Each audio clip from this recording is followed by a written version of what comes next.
Good morning, my dear students. Welcome to Parth Online Tutorials. In the previous class, we have done the male reproductive system. Now it's a time to discuss the female reproductive system.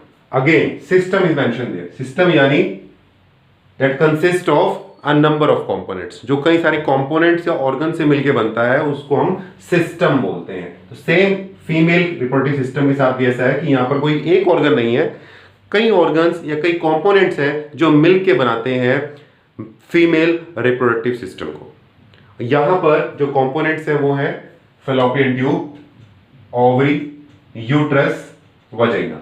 These are the main components that makes the female reproductive system. Fallopian tube दोनों तरफ है, ovary भी दो है, यानी pair में ovary है, pair में ही फैलोपियन ट्यूब है. यूट्रस ओनली वन है, दिस इज यूट्रस, और वजाइना भी एक ही है.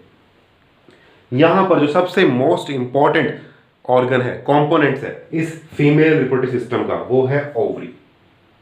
Ovary is the primary sex organ of female reproductive system. What is the function of ovary? It produce gametes.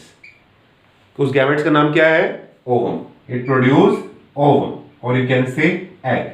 And usually one ovum is produced in every month.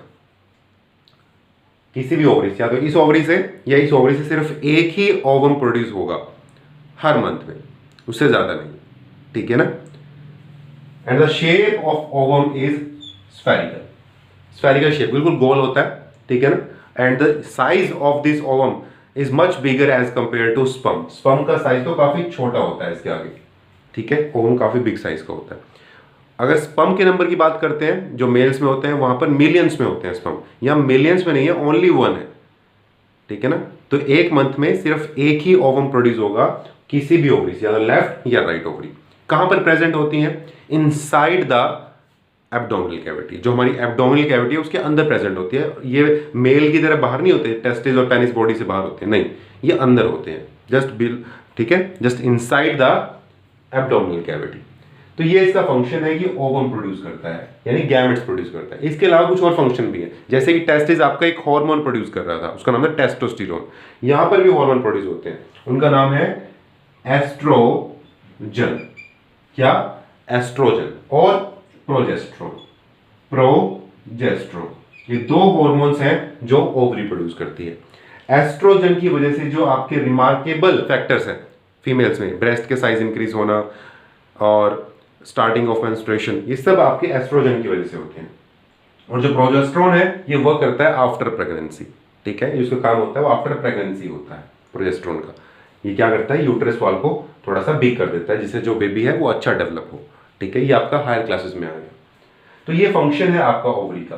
अब क्या ovary उस ovum को अपने पास ही रखेगी या आगे मूव कर देगी? यस, ओवम मूवमेंट स्टार्ट कर देगा. The release of ovum from the ovary is called ovulation. क्या बोलते हैं उसको? Ovulation. The secretion of ovum from the ovary into the fallopian tube is called ovulation. ये है ovulation. तो आपको ovulation समझ में आया, और ओवम कितना प्रोड्यूस होता है ये आपको पता चल गया, और इनके फंक्शंस आपको पता चल गया कि इनका फंक्शंस क्या है. ओवम को प्रोड्यूस करना, साइमल्टेनियसली हॉर्मोन्स को प्रोड्यूस करना, जो सेक्सुअल कैरेक्टरिस्टिक्स को डिसाइड करते हैं फीमेल्स में. Now next, fallopian tube. दोनों ओवरी के पास अपनी अलग अलग फैलोपियन ट्यूब है. Fallopian tube is the biological name and the common name is ovum duct.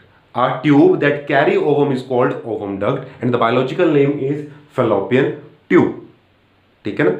It carries ovum from the ovary and transfer that ovum into the uterus. यानी जो ovum है वो ओवरी से फैलोपियन ट्यूब में आएगा, और fallopian tube उसको transfer कर देगा कहां पे? यूट्रस में. यूट्रस ये वो साइट है जिसको हम बोलते हैं वोम. सबसे बड़ा जो एरिया है वोम का ही है. यहां पर वोम यानी गर्भ, वो प्लेस जहां पर बेबी की ग्रोथ होती है, बेबी डेवलप होता है, यानी यहां पर बेबी डेवलप होता है. This area, this is uterus. Next है वजाइना. वजाइना वो प्लेस है जो एंट्री करवाती है किसकी? सीमन की या स्पर्म की. जो पेनिस है वो स्पर्म कहां इंजेक्ट करता है? वजाइना में, और वजाइना फिर उसको ट्रांसफर करती है आगे.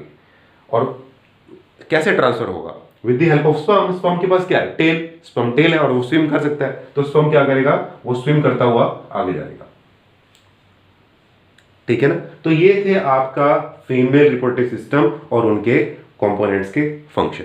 जो नेक्स्ट टॉपिक है वो हमारा है फर्टिलाइजेशन कैसे होती है फीमेल्स में।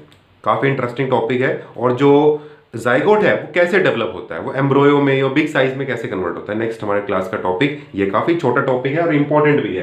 Female reproductive system is a very important topic of this chapter. ठीक है ना। तो अभी हमने वेजिना को समझा कि वेजिना क्या फंक्शन होता है, ये अलाउ करती है पेनिस को पेनिट्रेट करने के लिए। ठीक है ना। और यूट्रस क्या करता है, यूट्रस वो एरिया है जहां पर बेबी की डेवलपमेंट होती है। फिलोपियन ट्यूब रिसीव करता है किसको, ओवम को, फ्रॉम द ओवरी। ठीक है।